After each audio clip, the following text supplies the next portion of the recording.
How are you?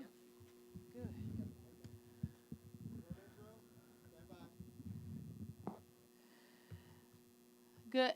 Good morning, everyone. We are here on a great day in Washington, D.C.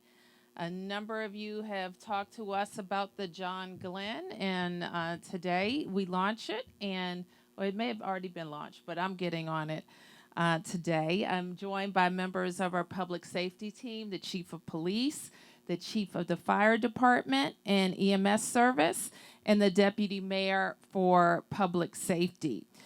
So we are kicking off today with a visit on the John Glenn, which returned to service last month following a $2.5 million rehab. The John Glenn is one of 4 fireboats that helps patrol the DC waterways. It's been with DC since 1977, and every 5 years we make sure it's in the best shape possible. We also have about $34 million in the budget for its replacement over several years, and the department is currently working with a marine architect to design a new state-of-the-art fireboat that will eventually replace the John Glenn. And as we visit the boat, I also want to recognize our incredible team at Fire and EMS, especially our dive team. They work closely with MPD's Harbor Unit, and we're grateful for their service to the district. This morning, I also want to provide a public safety recap and update from the past weekend. I want to start by thanking the many people, including our teams at Pride, who selected Washington, D.C. as the site for World Pride, and the Capital Pride Alliance, our local organizing team, as well as my office, led by Director Japer Bowles, who supported more than 300 successful World Pride events across all 8 wards. Saturday's World Pride had a huge turnout and was a big success. The 2-day festival downtown was a success. The festival at RFK, it was huge, and there were many, many other events, including the Capitol Cup, the Human Rights Conference, and the District of Pride Showcase that brought people from across D.C. and around the world together here in our city. So I am tremendously proud that the world was able to see D.C. Pride, and the world was also able to see that we stand here in the capital of the United States of America, proud of our perseverance in progress. I also want to address my decisions around DuPont Circle. As you know, early last week, the National Park Service indicated that they would be closing DuPont Circle. You're also aware that the Metropolitan Police Department worked with the Park Service and also issued a rescission of a request to close the circle. And after lots of conversations, mostly between Friday night and Saturday morning, the Department of the Interior and the National Park Service agreed to keep the circle open. Unfortunately, many of the concerns that the chief expressed related to the circle and the people who came to the circle this year and in previous years came to fore. And while there was many hours of successful fun and celebration, there were also incidents of violence at the park. So I want to be clear, all decisions related, all the political decisions related to opening the park are mine, and the responsibility for keeping the park open on that day was ours in the District of Columbia. I want to acknowledge and thank the Department of the Interior and the National Park Service for being responsive to our request. And I must say, those requests spanned the political spectrum, from city to Congress, from community to the Wilson Building.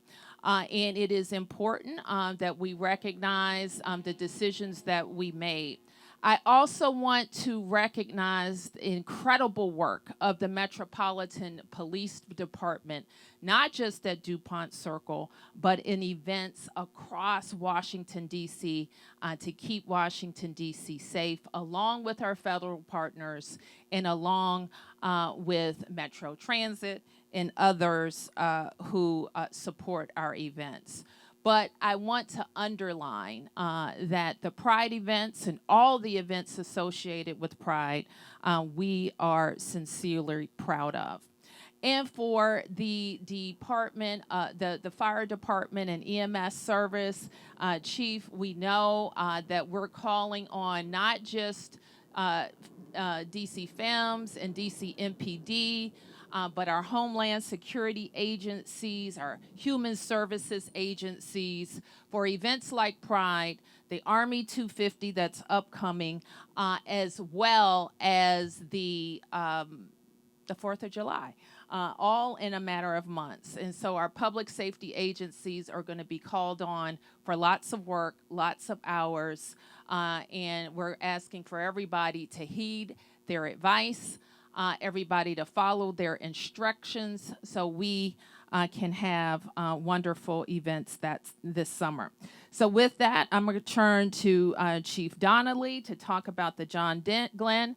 I'm going to ask Chief Smith for a rundown of events and I think a presentation. And then we're going to take a ride on the John Glenn. Thank you. Hey, good morning, everybody. Thank you, Mayor. I'm glad to be here today to tell you that the John Glenn went back in service on April 25th and has been serving since then. That's after a $2.5 million investment to make sure it is seaworthy and that everything that can be done to make it the best boat to serve the district has been done. That included steel hull replating, steering upgrades, a keel hull cooler, and better navigation and safety equipment. So we're very fortunate to have it back. It is a big piece of our response plan, and it pumps 8,000 gallons a minute of water and breaks ice. There isn't another boat on the river that can do that, so it's very important to us. This summer, I'd just like to remind everyone, be safe on the water. We'll be out there. MPD is out there. Everybody wants you to be safe. Everybody wants you to enjoy our water, but it can be a very dangerous place. So be safe and enjoy your summer. Chief Smith. Good morning. I'm Chief Smith, Chief of Police for the Metropolitan Police Department, and I'm just here today to just kind of give you a quick update over our weekend events. First, I'll start by thanking the members of the Metropolitan Police Department who worked really tirelessly from the beginning of the Pride activities here in the city through this weekend. I would also like to thank the members of the other law enforcement agencies who supported us throughout this region, as well as those who came out of state from Greenburgh, North Carolina, as well as Miami, Florida, to support us in our World Pride events this weekend. I also want to focus a little bit on all of the activities, over 300 plus, as the mayor said, World Pride events. I echo the sentiments of the mayor in that all of the World Pride events were very successful this weekend. I think everybody had a fabulous time. I think we spent a lot of time prepping and planning for the events, and we are very grateful that our partners at Metro Transit, Fire and EMS, WMATA, everybody that really participated and helped support us to bring the events to a successful culmination on last night. So as we talk about what happened throughout the Pride weekend, we did encounter large groups of juveniles throughout our city. I'm very grateful for the members of our team who know how to be flexible and nimble and move resources around the city to ensure that we did not have as many additional activities as we had. We did encounter 15 arrests for the entire weekend, which was a combination of affrays, which are fights, assault with dangerous weapons, simple assaults, and other activities that took place around the city. Again, we are so very grateful and thankful for everyone who participated. And we ask that as we begin our summer months, please take into consideration the things that Chief Donnelly has stated with regards to waterways. Let's make sure we keep our waterways safe. Thank you. We're going to do it after? Okay. We're here. Let's do it. Okay. Can we get two members of the dive team up? Chief, are you making that presentation? I think it's this is what you gave at the award ceremony. Thank you. Thank you. Right behind. Go all the way across. So we were able, MPD spearheaded, I guess it's been a few weeks now, a regional awards and recognition event recognizing all of the regional teams that responded to the very tragic air collision that happened over the Potomac a few weeks back. I think we all can say how proud we were of the DC response in leading the unified command that included federal agencies and our regional partners. We're grateful for everybody working together. But Deputy Mayor and the chiefs and I had the opportunity to recognize the young people behind me. Because they are our divers, and you probably won't ever encounter them. But some people do, who find themselves in an emergency situation in the river. And they were able, hour after hour, night after night, frigid night after frigid night, go into the Potomac to make sure that they could join our fellow residents and flyers with their families. And with the Office of the Chief Medical Examiner, I'm proud to say that we were able to give that measure of comfort to families. So, Chief, I want you, or who's the Lieutenant, please come up to accept on the behalf of the entire team our recognition for exemplary service to the District of Columbia for the Fire and Emergency Medical Department and the Underwater Search and Rescue Team. Thank you, Lieutenant. Should we do it? You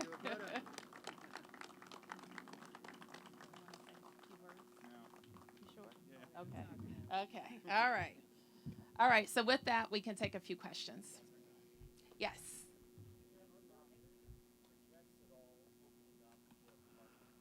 Park, knowing what happened, and is there any consideration moving forward to close it during Pride events in following years?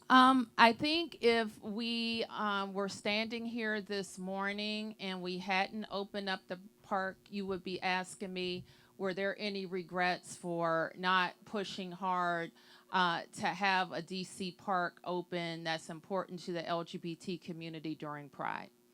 I think it would be a different question. So anytime there is harm to someone, and our responsibility, we regard as our number one responsibility to keep the city safe and keep from harm's way. Certainly, I have some regrets, but I know that I was working very hard to balance what our community was calling for with our preparations, and that was the decision I made. I think what a key learning and a key takeaway that's not just for us, but for the entire community, is that we have to listen to the police. We have to listen to law enforcement.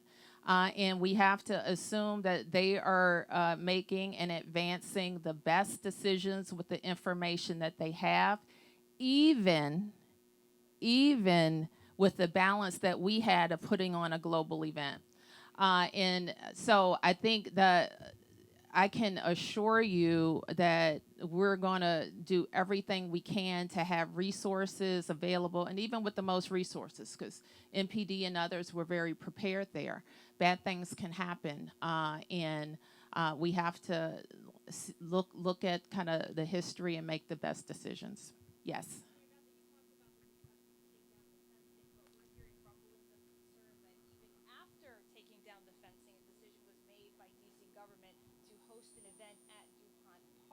Given all the concerns that the chief had previously raised. Why that decision? That was part of the decision to take down the park, to take down the fence. So to have a programmed event was part of the decision in taking down the fencing. The question is why that, given though the security concerns that were already raised? Well, we would not have been able to take down or have the fencing taken down by MPS without a programmed event. Given what happened, I understand you're taking responsibility for that. You also said there's a lot of things to be proud of, but everybody was looking at DuPont Circle and what happened leading up to World Pride. Yep. My question is, given all that happened, how does that prove to the Trump administration and to certain lawmakers that DC government can control the district and be a leader here? I don't think we're trying to prove anything to anybody. Nobody cares more about the public safety of our citizens than we do. Sure. Are you all thinking now about, or is this raising questions about the number of police in the department, the fact that we're down some 800 and that there needs to be more hires? Obviously, we want more police, and we're on a pathway to 4,000. That is our goal. The chief also, and Chief, I'll ask you to speak to the number of out-of-state police that were able to come and support the activities, and the kind of mutual assistance that is at her ready for large-scale events. Thank you, Mayor. And I think most of you know, and we've all been in this city long enough to know that whenever we have large-scale events, or whether it's a national special security event, we always lean on, as a city, regardless as to how many police officers we have, we always lean on our local, state, and federal partners, and those of them who would like to come and provide support. This event was no different, and the reason why it was no different was because we knew we were going to be on the world stage. And I want to emphasize one thing. The World Pride events and festival footprint, everything that happened around this city that was associated with World Pride was successful. We had the appropriate number of officers to respond to any incident that would have occurred or could have occurred in those locations. Although we did not have any significant or major events, they were very minimal. Maybe somebody pushing the fence line. We got some officers over there to get the fence back up and ready to go. But outside of that, I think the police agencies that supported us this weekend, from the region as well as out of state, and the members of the Metropolitan Police Department did a fabulous job keeping our city safe. The mayor's office to pull down the fencing and hold an event there? So let me be very clear. I work and serve at the pleasure of Mayor Bowser. And any issues that happen regarding public safety in this city outside of that festival footprint, I own that. I'm the chief of police. I make decisions for this city when it comes to on the ground operational decisions as things are happening, and that's what we did. I supported the decision the mayor made. We had a plan. We redeveloped that plan to ensure that we can move assets around in the event something happened. And I think the members of the Metropolitan Police Department do a very good job with that. So no, I don't have any regrets. I support the mayor and her decision, and my job is one job, and that's to provide public safety for this city, and I will continue to do that. What your message would be to the members who are frustrated, who have information about how things were planned? You planned this for what, a year or more, and then We a did. few hours beforehand things changed. And I think in policing, you have to be flexible, right? I mean, anything could change. I mean, let's think about yesterday. They were at the festival. There was a storm coming through, right? And we had to be quick. HSEMA pushed out some information to make sure people would get in safe spaces. In the event. There was lightning and thundering and other things like that. We have to be flexible when it comes to policing, and we understand this work. And if there's nobody that understands this work more, the members of the Metropolitan Police Department who serve this city know how flexible we have to be. And my team did a fabulous job with moving resources around the city, and I'll stand by that. Sir. Please, thank you. I appreciate that. So on Friday, the mayor told reporters that she did not know in advance your plans to reach out to Park Police and Park Service and send a letter requesting that the park be closed. That when she talked to you, that you acknowledged to her that you weren't fully aware of the importance, the significance of DuPont Circle to the LGBTQ community, and that has raised some concerns of residents about your lack of awareness there, and that you acknowledged to her that you made an error in doing that. And I'm wondering if you can just respond to those comments by the mayor last week, given that here we are now, the mayor is saying you were right after all, and it seems to have been a pretty stressful weekend for you guys. I don't know if this is a trick question or not, but I think the mayor answered the question the way she answered it on Thursday. I think it was when you all conducted the interview.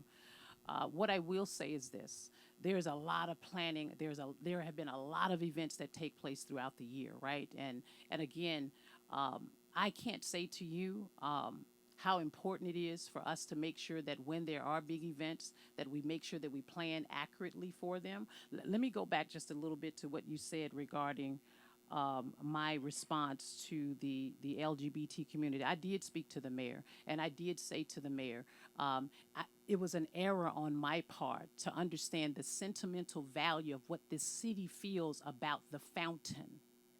But what I will say also is that no one has stood boots on the ground in that space, Mark, every single Pride weekend that we've had in this city, especially over the last few years, than the members of the Metropolitan Police Department and myself over the last 2 years, trying to get order in that space. It is chaotic.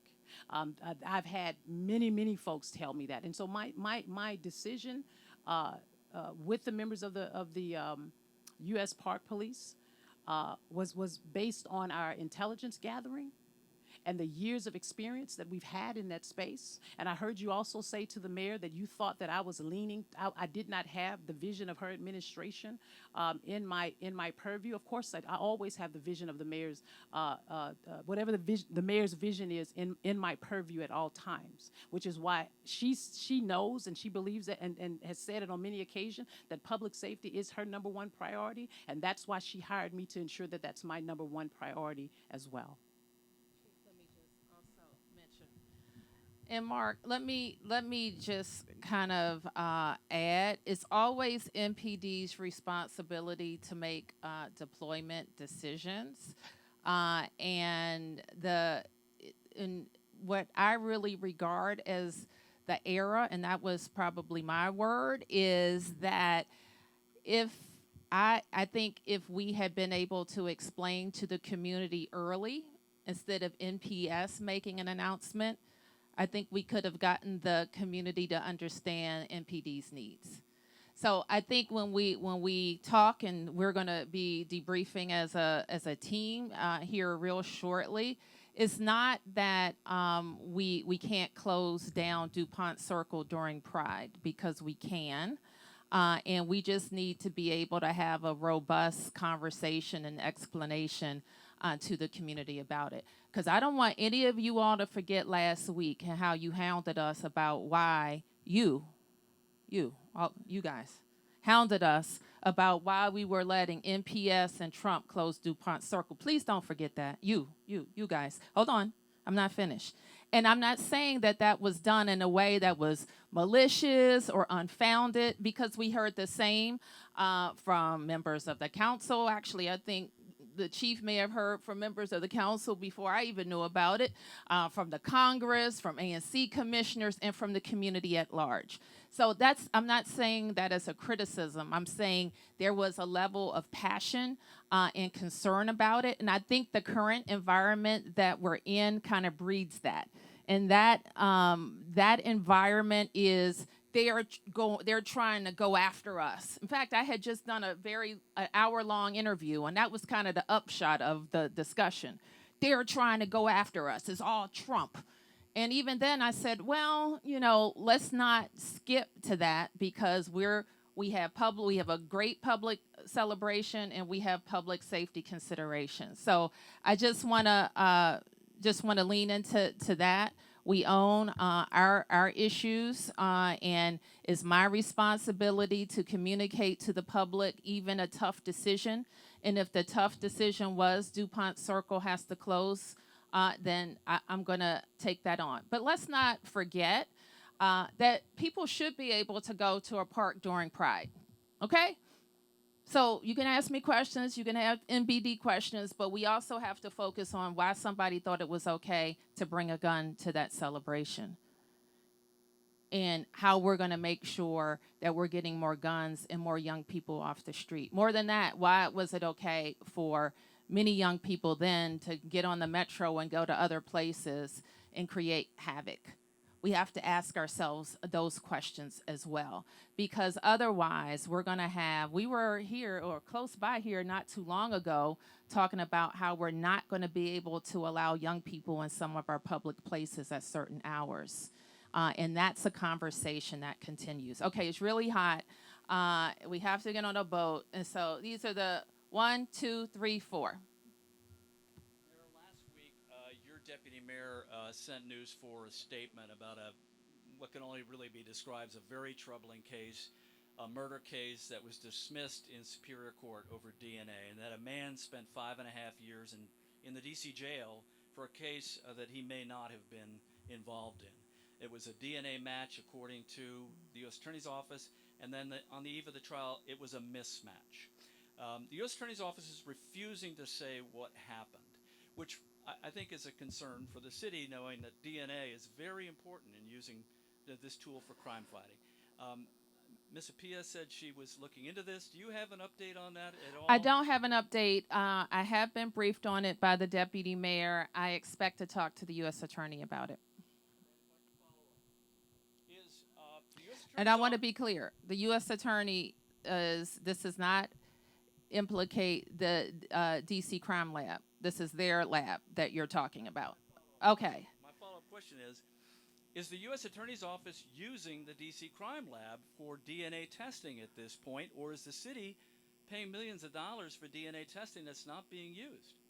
I don't believe they're using it. They should be. Is that correct, Deputy Mayor? Okay. But that's their decision. Yes.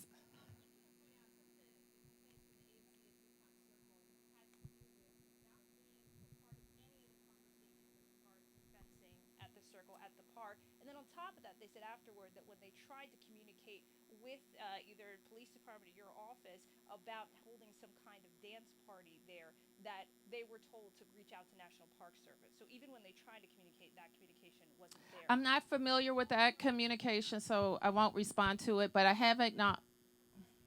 I was trying, you asked a question, let me respond. I'm not familiar with the communication you're talking about, but I think we acknowledge that if we have such a significant activity like fencing, that we will communicate better.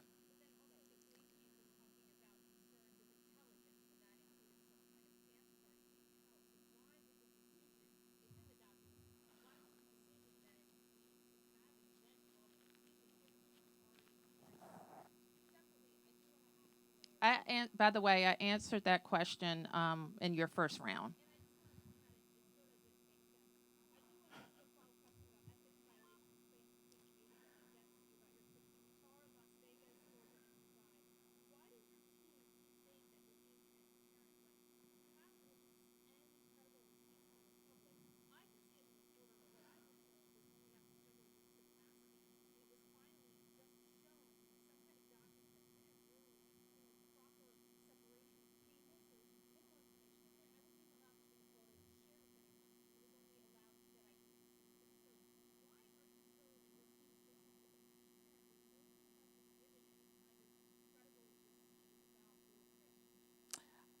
I think that we've answered all the questions related to my business travel. I don't know of this group that has filed the complaint. Maybe you should look into that. I have one here on this side. Yeah. Just curious about coming off of the massive events that we had this past weekend, heading into the events of the 14th.